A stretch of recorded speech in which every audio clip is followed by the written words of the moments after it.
Anda wafat tidak? Ada tanpa diri tidak? Ada tanpa diri tidak? Anda meninggal tidak? Pulang tidak? Ada tanpa diri tidak? Anda wafat tidak? Anda pulang tidak? Anda meninggal tidak? Berarti Allah benar kan? Kata Allah setiap kita akan wafat. Kullu nafsin dha'iqatul maut. Setiap yang punya jiwa meninggal. Aneh manusia itu. Sudah tahu akan meninggal. Tahu ada kenikmatan, ada siksaan. Tahu ada surga, ada neraka. Tahu ada surga, ada neraka. Tahu ada kenikmatan kubur, ada siksa kubur. Kenapa masih main-main juga? Kenapa nggak dimana? Kalau Anda wafat besok, persiapan apa?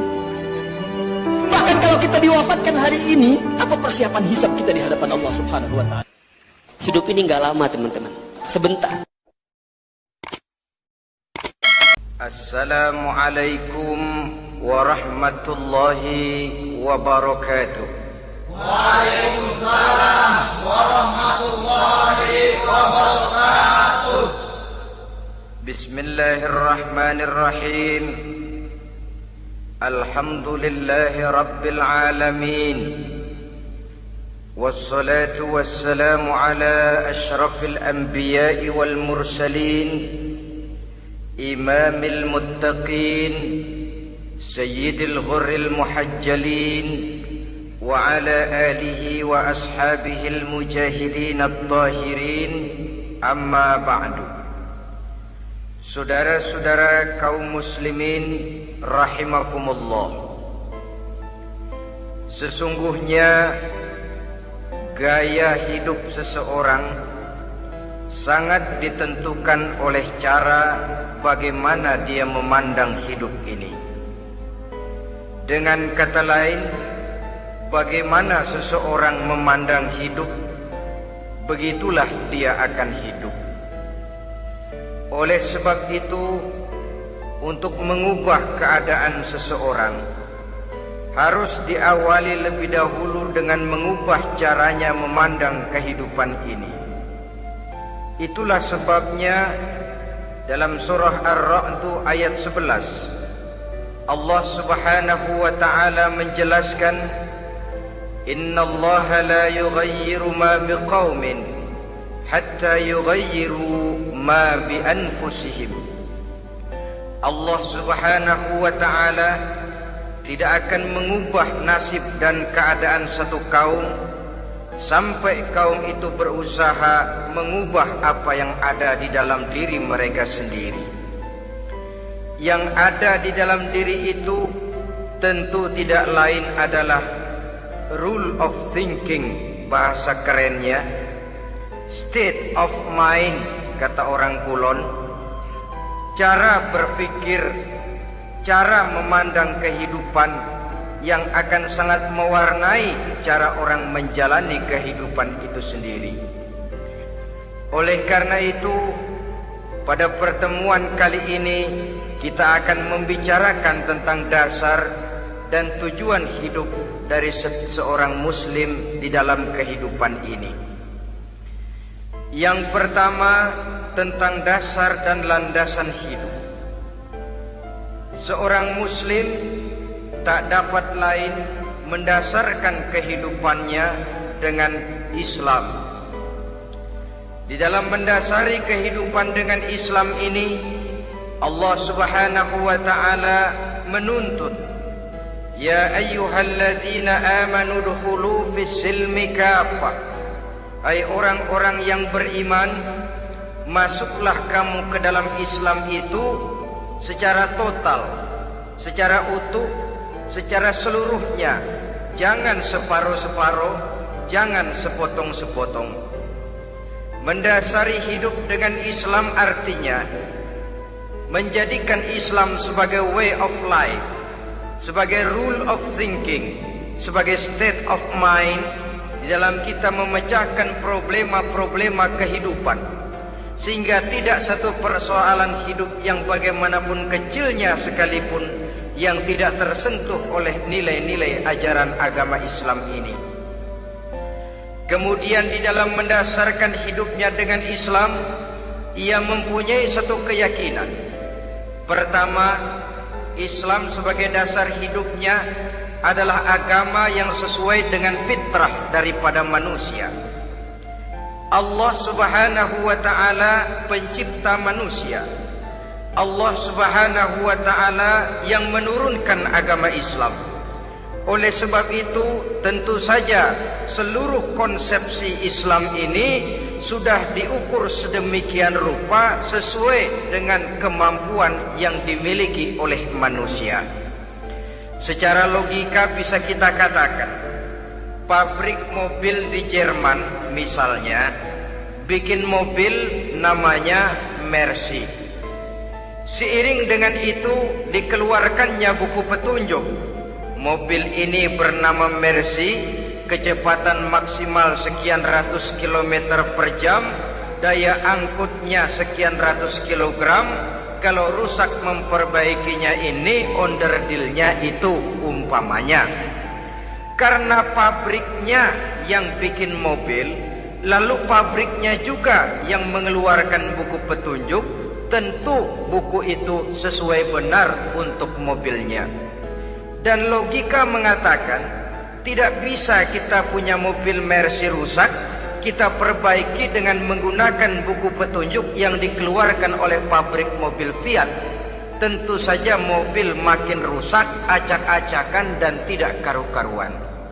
Ini artinya, jikalau manusia ingin baik, jikalau manusia ingin mencapai sesuatu yang bernama bahagia, dia harus mengikuti petunjuk yang dikeluarkan oleh yang menciptakan manusia. Dan petunjuk-petunjuk itu telah turun dalam satu konsepsi yang bernama Islam yang sesuai dengan fitrah manusia. Yang kedua, oleh karena keyakinannya bahwa Islam sesuai dengan fitrah manusia, ia pun berkeyakinan bahwa Islam adalah agama untuk seluruh manusia, universal. Walaupun ia diturunkan di tanah Arab, tetapi ia bukanlah agama hanya untuk orang Arab semata-mata. Keyakinan ini perlu ditegakkan kembali, oleh karena akhir-akhir ini muncul pendapat-pendapat yang menganggap seolah-olah agama itu barang impor. Persilahkan saja kalau memang itu merupakan keyakinannya, tetapi menganggap agama sebagai barang impor sungguh merupakan satu kekeliruan yang sangat besar. Bahwa Arab sebagian besar memang Islam, jelas. Tetapi Islam bukannya Arab, itu pun harus kita akui. Kita bisa menjadi Muslim yang baik tanpa perlu menjadi orang Arab. Dengan kata lain, kita bisa menjadi Muslim yang baik dengan tetap menjadi warga negara Indonesia yang baik. Bahwa Al-Quran diturunkan dalam bahasa Arab oleh karena memang ia turun di tanah Arab. Buktinya apa? Walaupun Quran dalam bahasa Arab, tidak satu pun ayat Quran yang ditujukan kepada orang Arab semata-mata. Tidak ada ayat ya ayyuhal arabiyun, hai orang-orang Arab. Tidak ada. Yang ada malah ya ayyuhan nas, wahai manusia. Manusia yang mana? Yang mana saja asal merasa manusia. Kalau tidak merasa manusia, tidak usah terpanggil dengan ayat tadi. Maka dalam mendasari hidup dengan Islam, kita berkeyakinan Islam adalah agama untuk seluruh manusia. Yang ketiga, di dalam mendasari hidup dengan Islam, kita berkeyakinan Islam adalah agama terakhir yang diturunkan kepada Rasul terakhir. Tidak ada Rasul dan Nabi sesudah Nabi Muhammad, dan tidak ada agama lagi sesudah agama Islam. Dasar-dasar keyakinan ini melembaga dalam pribadi kita, membentuk satu keyakinan yang mendasari kehidupan ini, sehingga tidak satu problema yang bagaimanapun kecilnya dalam kehidupan yang tidak tersentuh oleh nilai-nilai Islam.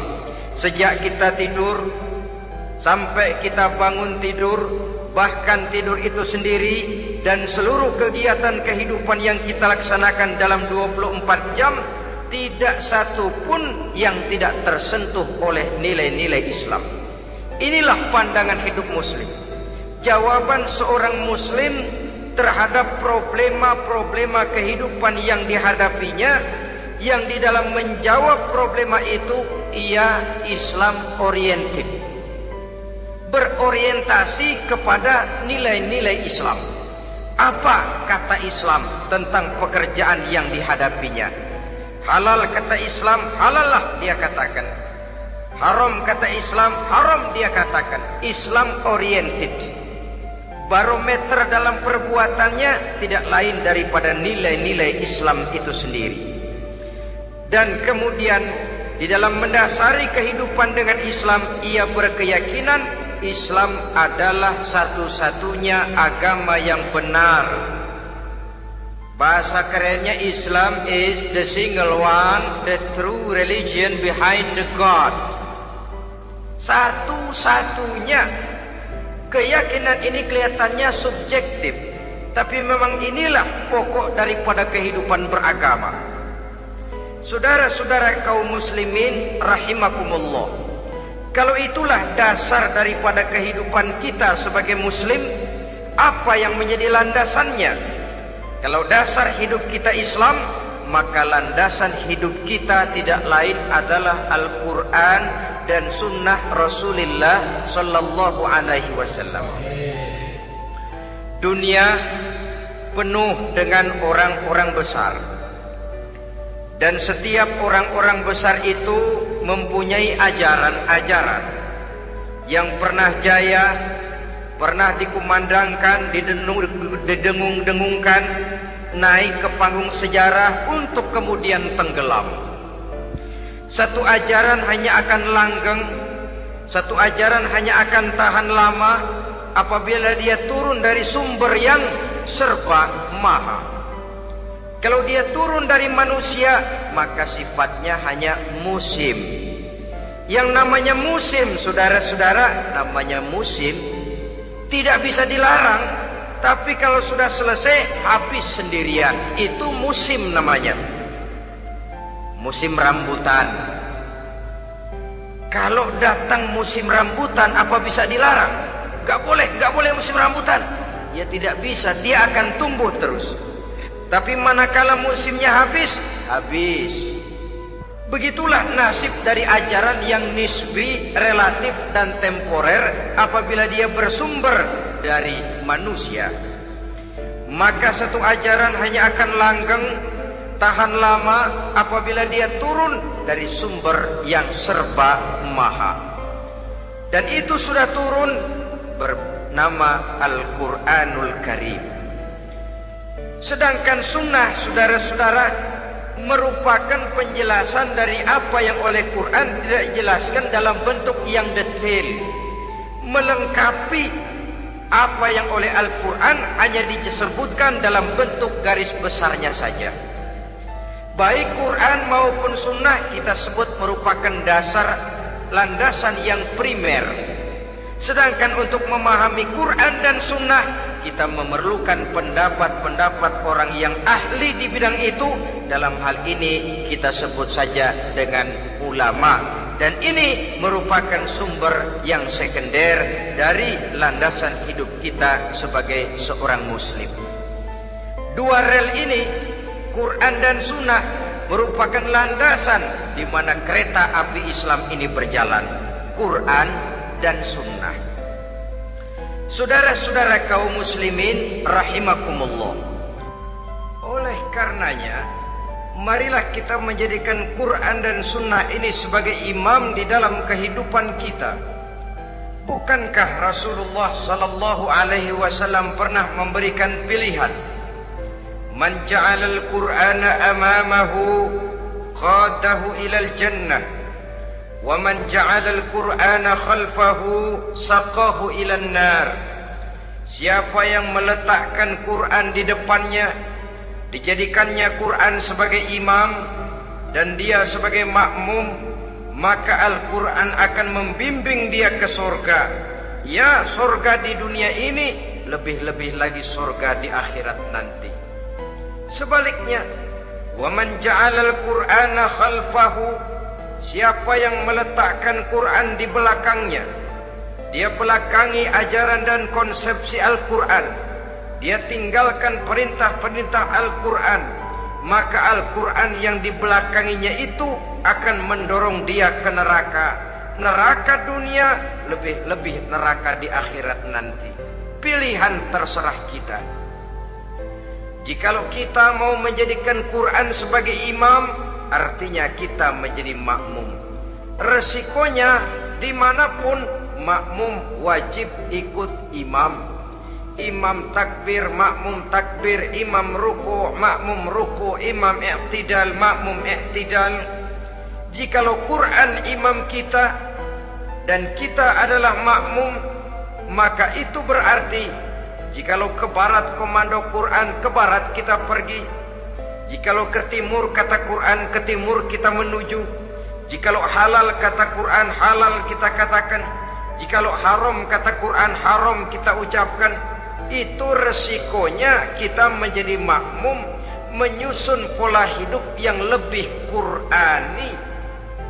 Tapi sebaliknya, ke barat komando Quran, ke timur kita pergi. Ke utara kata Quran, ke selatan kita menuju. Halal kata Quran, malah kita tidak mau melaksanakannya. Haram kata Quran, kita senang bukan main. Artinya kita mau menjadi makmum, dan Quran kita jadikan sebagai makmum, kita sendiri malah mau menjadi imam. Kita paksa konsepsi Al-Quran itu supaya sesuai dengan naluri kemanusiaan kita. Mengotak-atik hukum, menghalalkan yang haram, mengharamkan yang halal. Dikala itu landasan hidup kita sudah goyah, tidak lagi sebagai landasan tempat kita bertolak, tetapi malah menjadi satu landasan yang kita injak-injak. Sesungguhnya saudara-saudara, Quran tidak akan membawa berkah, tidak akan menjadi rahmatun wa syifaun lil mu'minin, menjadi penyembuh, menjadi rahmah bagi orang-orang beriman, apabila yang kita baca itu kita injak-injak di dalam kehidupan. Upaya menyusun hidup yang lebih Qurani ini seiring dengan usaha kita menjadi warga negara yang baik. Yang saya katakan di awal tadi, tidak saling dan tidak harus saling bertentangan. Jadi dengan demikian, dasar hidup kita sebagai muslim adalah Islam, dan landasan hidup kita tidak lain adalah Al-Quran dan sunnah Rasulullah Sallallahu Alaihi Wasallam. Ini landasan tempat kita bertolak. Ini yang mewarnai gaya kehidupan kita. Apapun yang mau kita lakukan, tempat kita bertanya lebih dahulu Quran dan sunnah.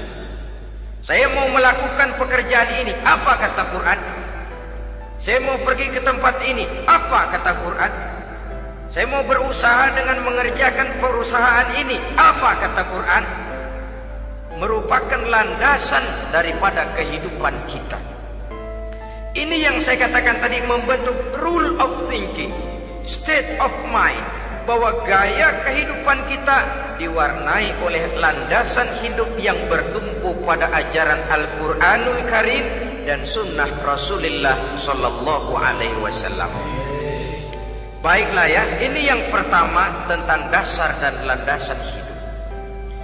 Yang kedua tentang tujuan hidup. Kalau sudah ada landasan tempat kita bertolak, lalu kemana pantai yang akan kita tuju? Mau apa sih kita hidup ini? Berleha-leha, menjalani acara rutin, bangun tidur sampai tidur lagi, kemudian besok begitu lagi, sampai menunggu datangnya sang ajal?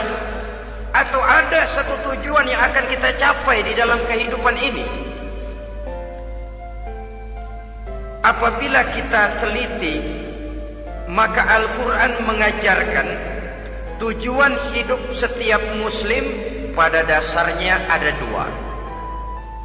Pertama, kita sebut saja tujuan jangka pendek. Tujuan jangka pendek itu sasarannya dunia sekarang ini. Bentuknya horizontal. Targetnya agar setiap pribadi muslim menjadi rahmatan lil alamin, rahmah bagi lingkungannya. Inilah yang oleh agama dinamakan hablum minan nas, yang isinya adalah ilmu dan peradaban. Jadi dunia dan seluruh isinya merupakan tujuan jangka pendek saja. Untuk mencapai tujuan jangka pendek, dunia dan seluruh isinya, unsur penunjangnya adalah pendidikan, pengalaman, atau nasib. Makin tinggi pendidikan, makin mudah menjangkau hidup. Makin banyak pengalaman, makin mudah menguasai dunia. Atau karena faktor nasib, pendidikannya tidak seberapa, pengalaman pun kadang-kadang dangkal, tapi karena nasibnya lagi hoki, kata orang sekarang, nasibnya lagi bagus, dia naik ke panggung memegang peranan. Faktor yang namanya nasib ini ada, tapi tidak bisa dijadikan sandaran. Untuk menjangkau dunia dan seluruh isinya, unsur penunjangnya pertama pendidikan, yang kedua pengalaman, yang ketiga faktor nasib. Oleh karena itu, apabila kita ingin mudah mencapai dunia, yang pertama harus kita laksanakan bagaimana menempuh satu pendidikan. Di zaman sekarang orang terangsang untuk hidup dalam pola yang oleh orang-orang priangan disebut hardolin. Saudara tahu hardolin? Itu potongan dari dahar modal ulin. Filsafat hidup yang pakaian mau bagus, makan mau enak, kerja nggak mau. Akhirnya jadilah dia penghayal kelas berat, tukang-tukang ngelamun kelas tinggi. Tiap hari kegiatannya ya cuma tidak terlepas dari tiga kriteria itu. Hardolin. Pokoknya kalau sudah dahar, modal, ulin. Besok ya begitu lagi. Pola dari dimana orang pakaian mau bagus, makan mau senang, duit mau punya, kerja tidak mau. Kadang-kadang mau kerja tapi tidak tahu apa yang harus dikerjakan. Ditambah oleh sempitnya lapangan pekerjaan. Tidak tahu apa yang harus dikerjakan, dilatar belakangi oleh tidak adanya pendidikan yang dia terima. Sehingga mau kerja apa lalu bingung. Oleh karena itu, terutama buat adik-adik remaja, para pemuda, saya berpesan untuk menjangkau dunia, yang pertama harus kita jalani bagaimana membina diri, mendidik. Taruh kata drop out, putus sekolah. Tapi drop out bukan halangan bagi tumbuhnya cita-cita yang mulia. Bahkan ada orang bilang many a great man starts as a newspaper boy.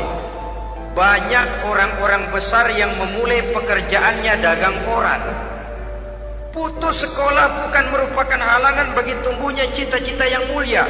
Dan tidak sedikit orang-orang besar yang tidak keluaran perguruan tinggi.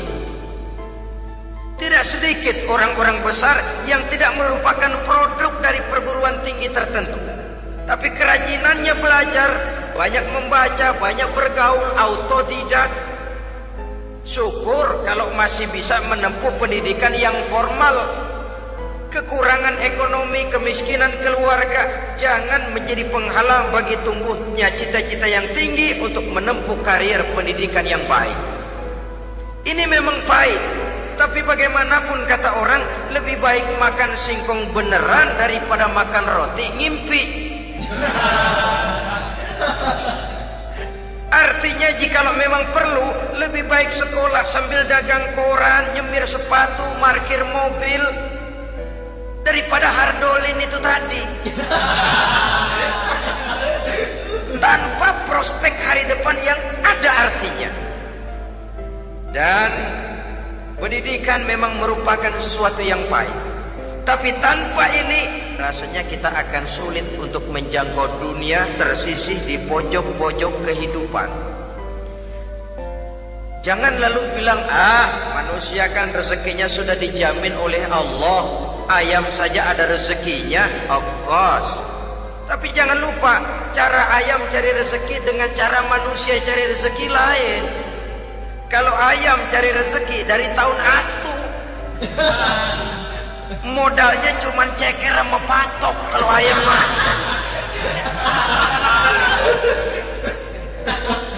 asal bisa nyeker, bisa matok, ayam dapat rezeki. Pokoknya kertok dah. Tapi manusia cari rezeki, dia harus cari lapangan kerja. Lapangan kerja sulit. Sudah dapat lapangan kerja, harus punya keahlian. Untuk memperoleh keahlian, harus dengan pendidikan. Berhadapan lagi dengan saingan-saingan, karena pasaran tenaga kerja tiap tahun puluhan, kalau tidak ratusan ribu pasaran tenaga kerja yang masuk lapangan kerja. Ini kenyataan. Semakin ke depan, oleh tingginya tensi ekonomi, oleh persaingan hidup yang makin tajam, oleh makin menggejalanya pola pikir industrialis yang membuat manusia individu, nilai-nilai semacam ini akan terasa makin berat.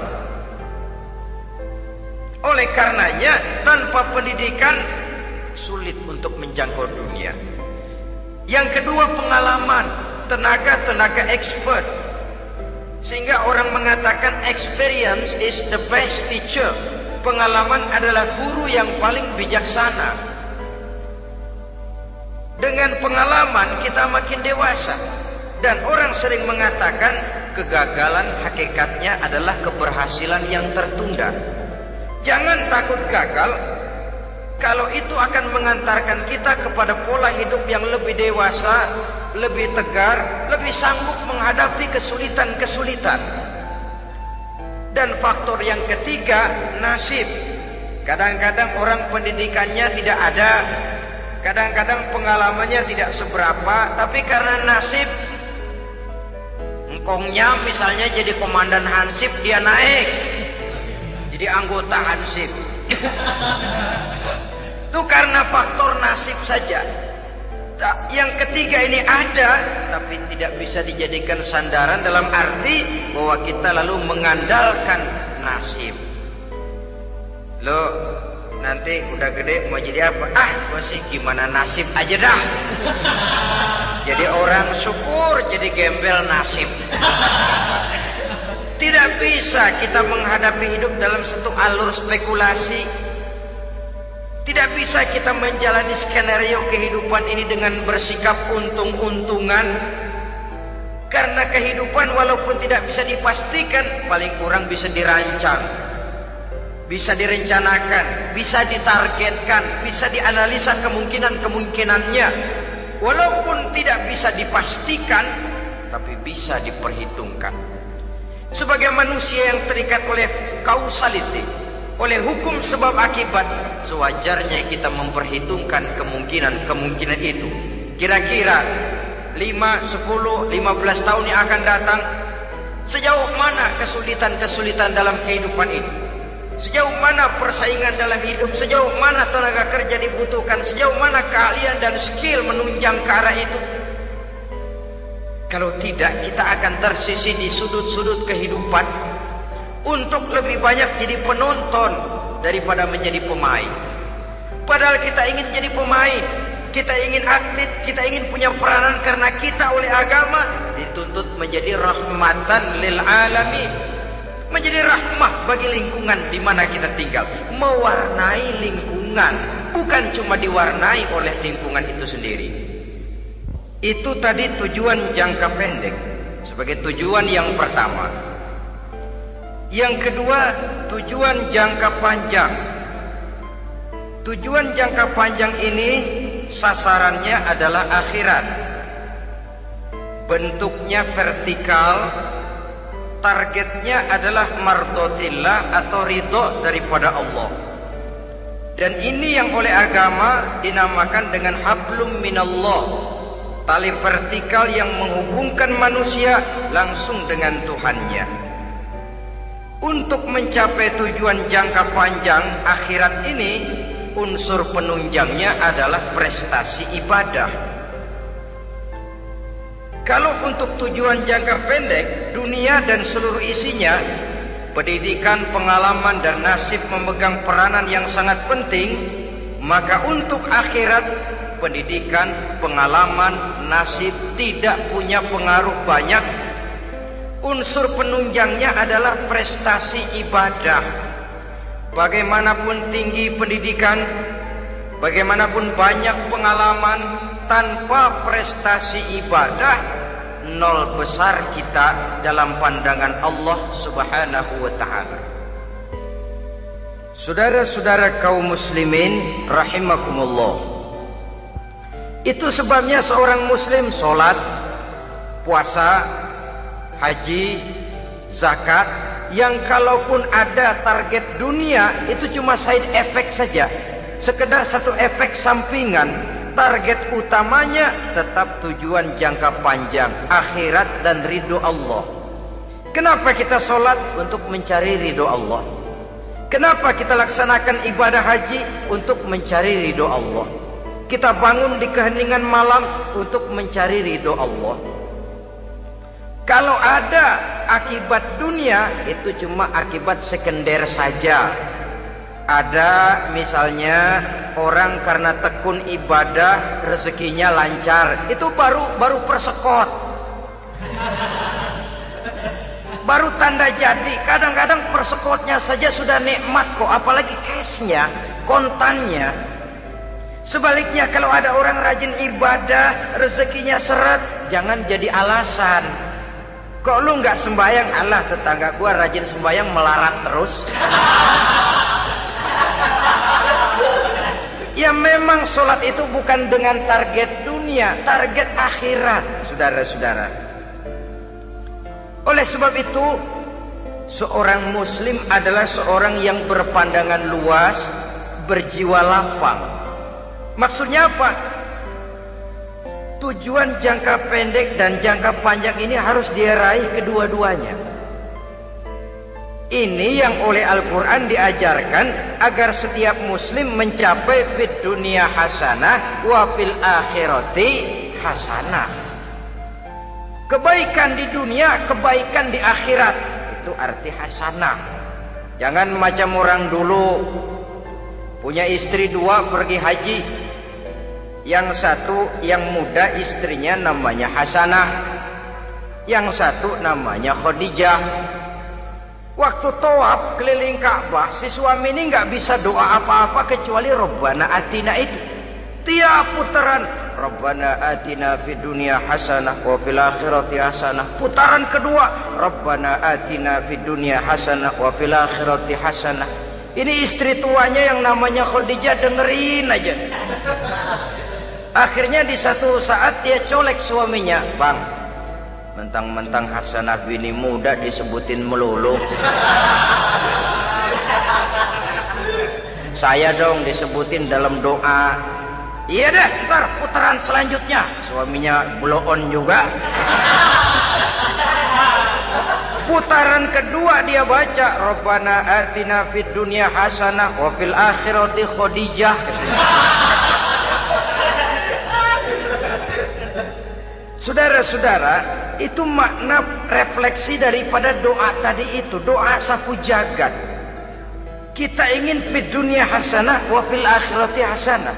Tujuan jangka pendek dunia tercapai, tujuan jangka panjang akhirat dan ridho Allah juga tergapai. Oleh sebab itu Al-Quran menjelaskan, wabtaghi fima atakallahu ad-daral akhirah wa la tansa nasibaka minad dunya. Dengan karunia yang diberikan Allah kepadamu, carilah bahagia akhirat. Wala tansa nasibaka minad dunya, tetapi jangan lupakan bagianmu dalam kehidupan di dunia ini. Cari akhirat, utamakan akhirat dengan tidak usah melupakan jatahmu di dunia. Kenapa saya katakan seorang muslim berjiwa besar? Sebab andai kata dia gagal mencapai tujuan jangka pendek, andai kata dia gagal di dunia, dan dia oleh Islam diajarkan jangan sampai gagal, tapi andai kata dia gagal, dia masih punya tujuan jangka panjang, akhirat dan ridho Allah. Dia masih bisa menghibur diri, biarlah di dunia kita sederhana, bahkan biarlah susah di dunia, asal di akhirat kita bahagia. Orang yang tidak punya pandangan hidup semacam ini, surgalah dunia ini. Segalanya telah tertumpu di sini. Bila umurnya selesai, ajalnya datang, selesai sudah, surganya sampai di situ, dan dia tidak punya pengharapan lain di belakang itu. Maka seluruhnya bertumpu pada kehidupan di dunia. Padahal dunia seperti air laut, makin diminum makin haus, makin kering tenggorokan. Dunia yang diperturutkan menyeret manusia ke dalam lingkaran setan, terjebak dalam sifat yang namanya tamak bin rakus alias serakah.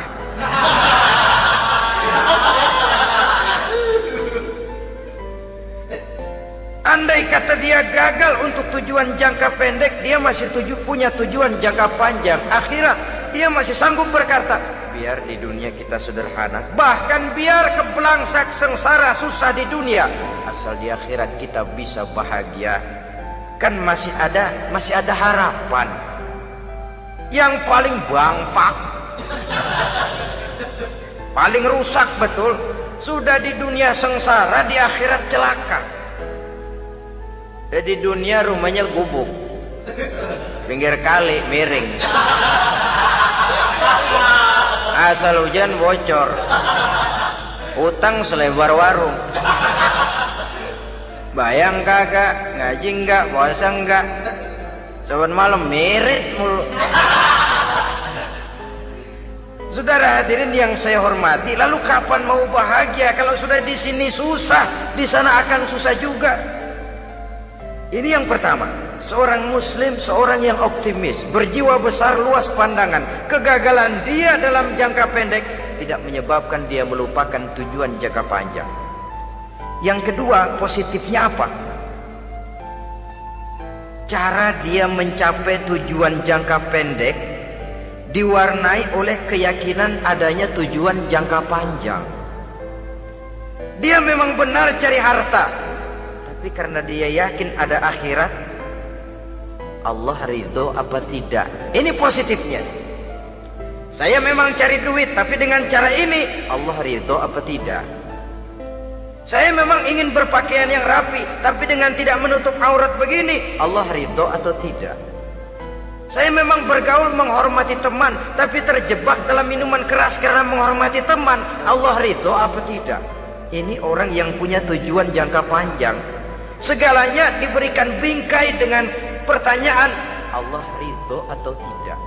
Keyakinannya terhadap tujuan jangka panjang mewarnai gaya hidupnya di dunia ini, mencapai tujuan jangka pendek tadi.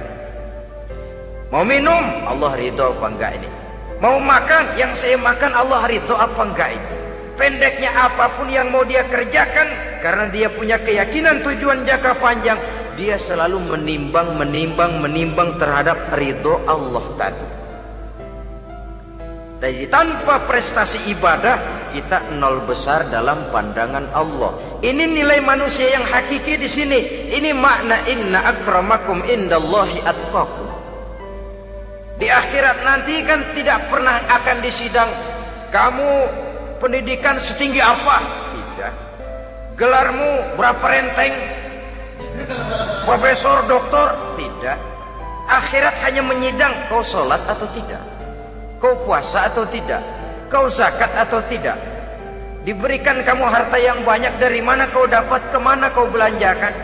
Prestasi ibadah itu yang ditanya. Setinggi apa pendidikan, sebanyak apa pengalaman, no problem, tidak jadi masalah di akhirat itu. Prestasi ibadah itu yang akan kita persembahkan di hadapan Allah. Itu makna inna akramakum indallahi atqakum. Kerbau dinilai dari dagingnya, makin gemuk makin mahal harganya. Tapi ada perkutut lebih mahal dari kerbau. Perkutut itu mahalan mentahnya loh daripada matangnya. Karena harga perkutut pada suaranya.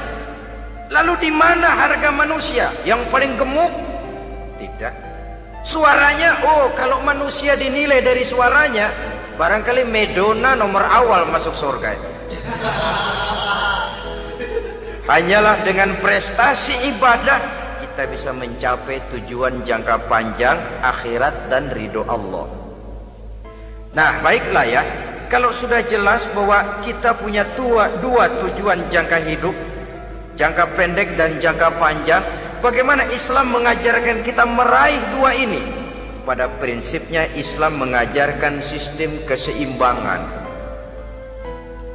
Dalam berbagai aspek kehidupan, keseimbangan ini nampak dengan nyata diajarkan oleh agama kita. Seperti ayat yang saya bacakan tadi. Dengan karunia yang diberikan Allah kepadamu, cari negeri akhirat, tapi jangan lupakan bagianmu di dunia ini. Dalam bentuk yang lebih nyata, bekerjalah untuk duniamu seolah kau akan hidup buat selamanya, tapi bekerjalah buat akhiratmu seolah kau akan mati besok. Manifestasinya dalam kehidupan, misalnya orang kaya diperintah membantu yang miskin, tapi orang miskin dianjurkan berusaha. Jangan mengandalkan hidup kepada yang kaya, seimbang. Kamu kaya, betul Pak, bantu yang miskin.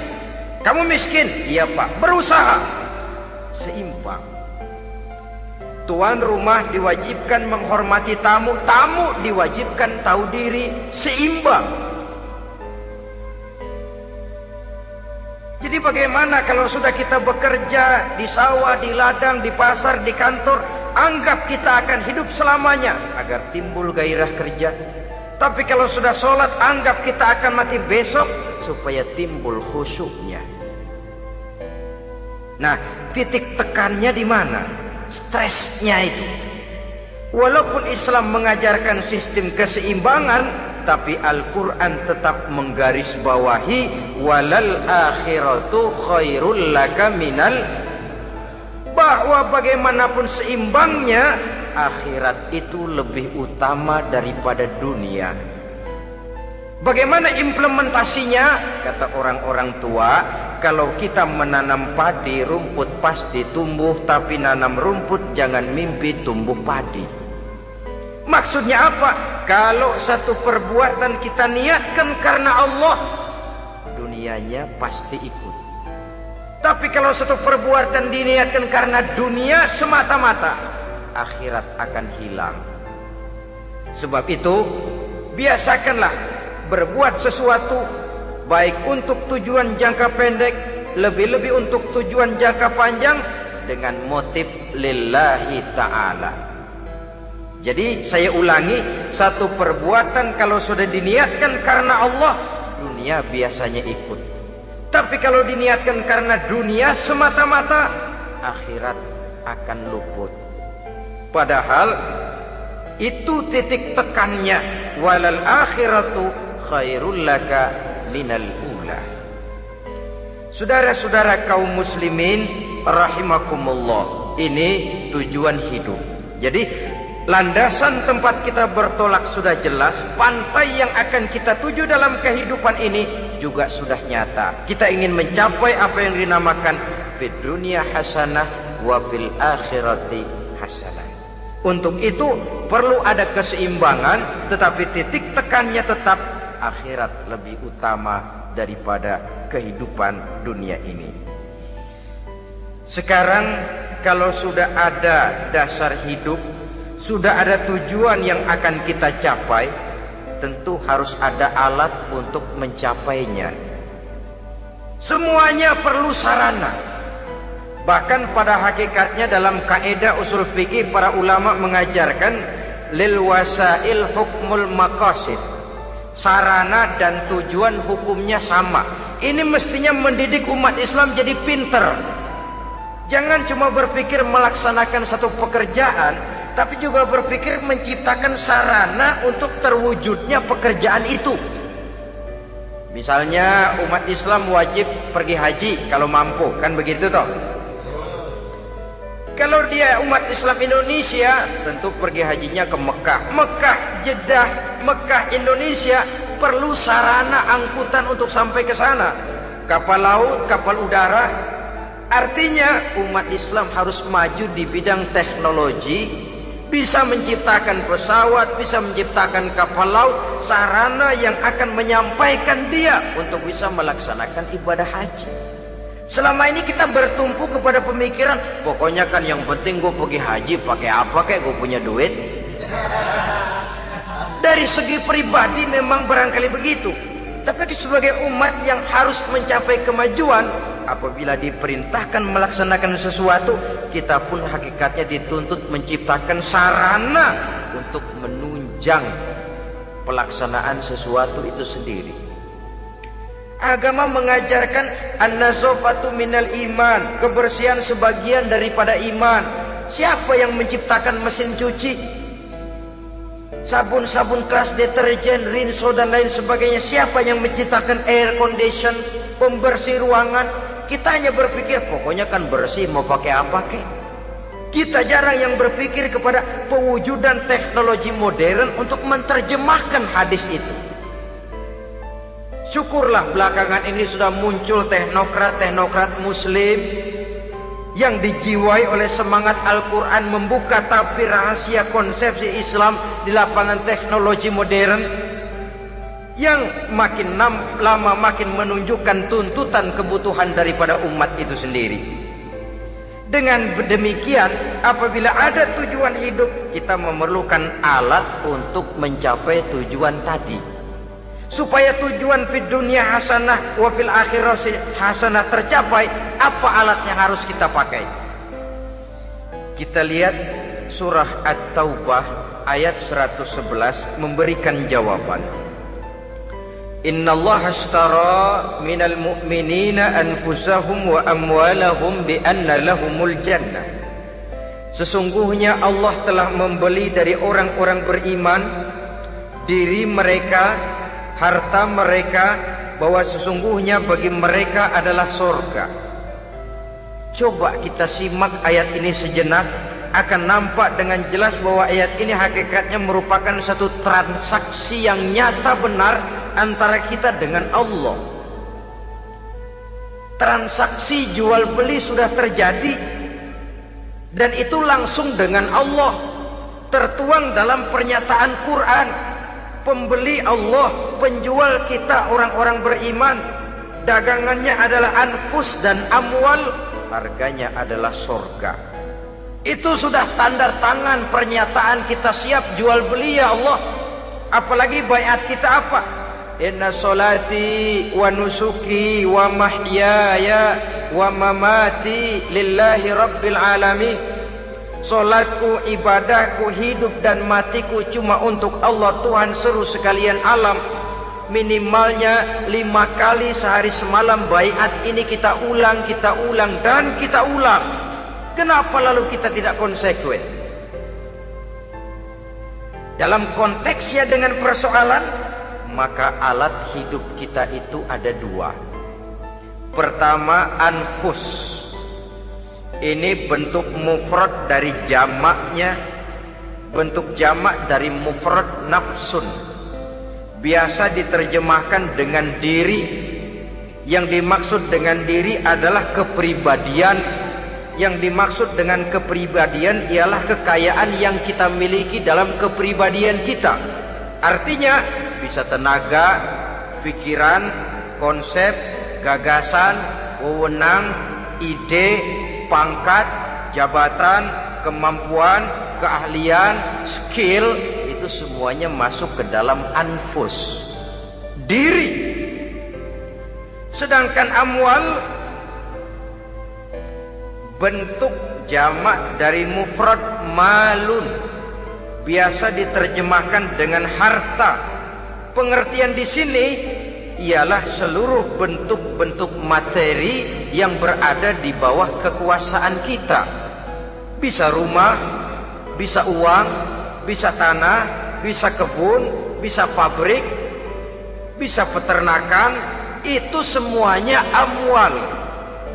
Nah, baik anfus maupun amwal, diri, tenaga kek, pikiran kek, harta kek, pangkat kek, jabatan kek, wewenang kek, keahlian kek, untuk tujuan jangka pendek harus jadi rahmah bagi lingkungan. Untuk tujuan jangka panjang harus menunjang jalan menuju ridho Allah.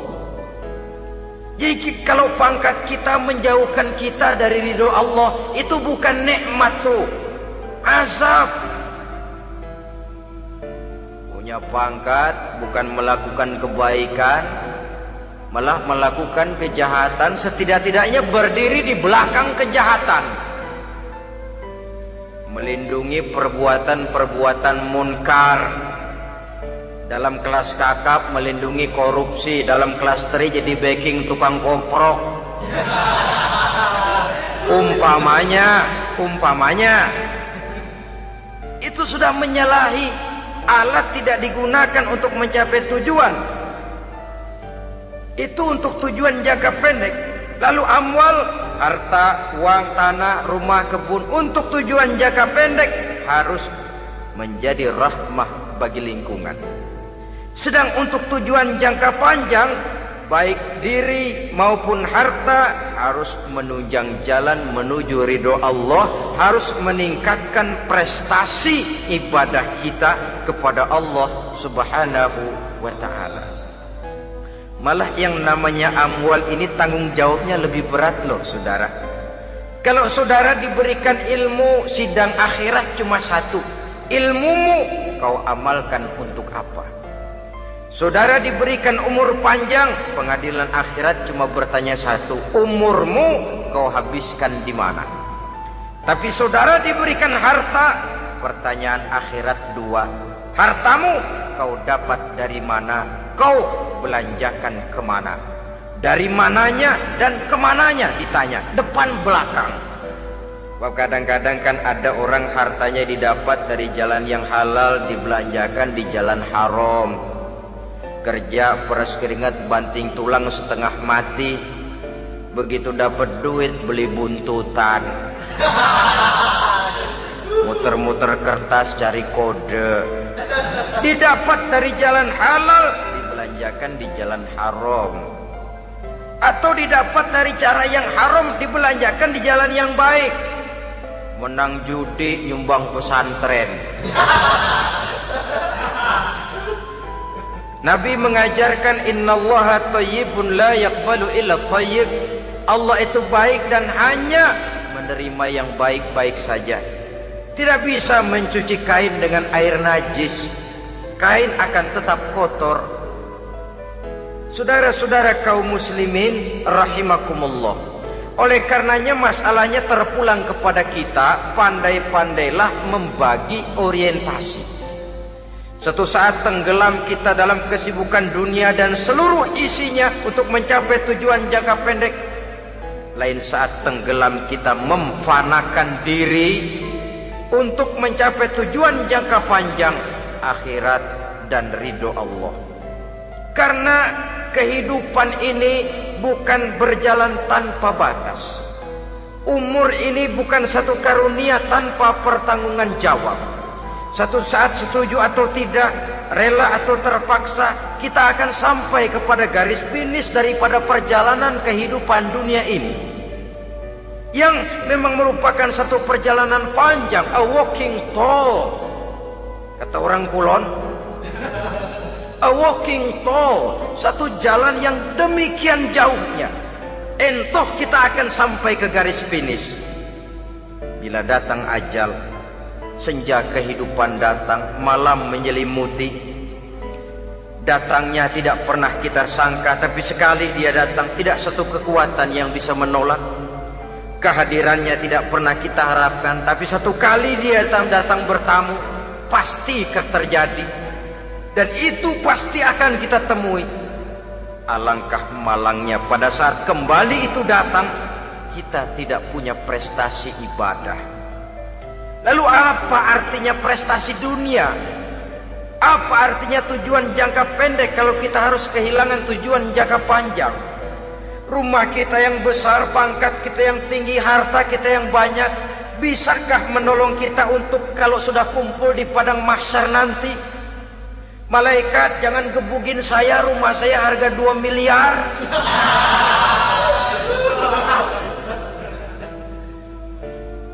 Sudahlah malaikat, damai saja, itu Rolls Royce saya. Pakai saja malaikat, pakai. Kata malaikat, gue budak, gue nggak butuh gituan. Hanya prestasi ibadah yang bisa menyelamatkan kita pada kondisi semacam itu. Jadi oleh karena itu saudara-saudara, biar di dunia ini rumah kita besar, mobil bagus, uang banyak, pabrik ada, usaha lancar, asal di akhirat masuk surga aja. Gak apa-apa. Daripada di dunia sengsara, di akhirat neraka, senangnya kapan? Sudah di sini sengsara, di sana keblangsak. Itu yang orang-orang tua bilang lacur kuda namanya. Pelan dipecut, kenceng digentak, setengah mati, serba salah. Kuda kalau bisa ngomong, gue setengah mati, serba salah. Pelan dipecut, kekencengan ditarik, itu yang namanya lacur kuda begitu. Serba salah posisinya. Untuk itu pandai-pandailah membagi orientasi supaya tercapai tujuan ideal ini, di dunia hasanah wa fil akhirati hasanah. Ini tentang tujuan hidup. Nah, untuk mencapai tujuan ini kita tidak berjalan sendiri. Kita perlu teman hidup. Di samping teman hidup ada pula lawan hidup. Siapa teman hidup kita untuk mencapai tujuan hidup ini? Dalam arti sempit, teman hidup kita suami istri yang taat kepada Allah. Suami istri lebih dari sekedar satu pasangan, juga saling melengkapi, merupakan bagian daripada kehidupan. Suami adalah teman istri, istri adalah teman suami untuk mencapai tujuan hidup tadi, mencapai fid dunya hasanah wa fil akhirati hasanah. Seiring, seirama, selaras, serasi, seimbang, kata orang sekarang. Teman dalam arti sempit. Adapun teman dalam arti luas, setiap orang yang pandangan hidupnya sama dengan kita, setiap orang yang akidahnya sama dengan kita, terlepas dari suku bangsa apapun, warna kulit apapun, bahasa apapun, jikalau keyakinannya sama, pandangan hidupnya sama, dia adalah saudara kita dalam artian yang luas. Islam tidak kenal teritorial, maka tidak ada itu Islam Jepang. Ya walaupun secara formalnya ada, tapi informal muslim adalah muslim, diikat dengan akidah. Itu teman hidup. Lalu lawan hidup siapa? Pertama iblis, dalam segala bentuk dan implementasinya. Yang kedua, setiap orang yang pandangan hidupnya tidak sama dengan kita secara ideologis, itulah lawan hidup kita. Maka yang teman jadikan teman, yang lawan jadikan lawan. Jangan teman dijadikan lawan, lawan dijadikan teman. Itu namanya kopiah dipasang di kaki, pak bakyak naik ke jidat. Wajar kalau kepala lalu jadi benjol. Salah milih teman, salah cari lawan. Salah milih teman, salah cari lawan. Akibatnya kita yang akan susah di kemudian hari nanti. Saudara-saudara kaum muslimin rahimakumullah, oleh karenanya pandai-pandailah dalam hidup ini. Yang teman jadikan teman, yang lawan jadikan lawan. Kalau lawan kita jadikan teman, sementara teman kita jadikan lawan, dan itu yang banyak terjadi dalam praktek kehidupan, kita tidak akan bisa mencapai tujuan karena akan tertarung di kaki sendiri. Nah, ini sajalah yang kita bicarakan pada pertemuan kali ini. Mudah-mudahan ada manfaatnya. Terima kasih atas segala perhatian. Mohon maaf atas segala kekurangan. Usikum wa nafsi bitaqwallah. Wassalamualaikum warahmatullahi wabarakatuh. Waalaikumsalam.